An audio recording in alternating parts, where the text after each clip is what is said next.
Yamaha FZ version 2 bike customer claim যে অ্যাক্সেলেটরটি জাম অতিরিক্ত হাত লাগে আসে বাইক চালালে।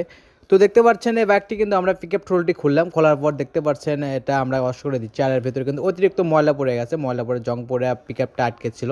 আমরা এটা ক্লিন করব, দেখেন ফুল ভিডিওটির সাথে দেখুন।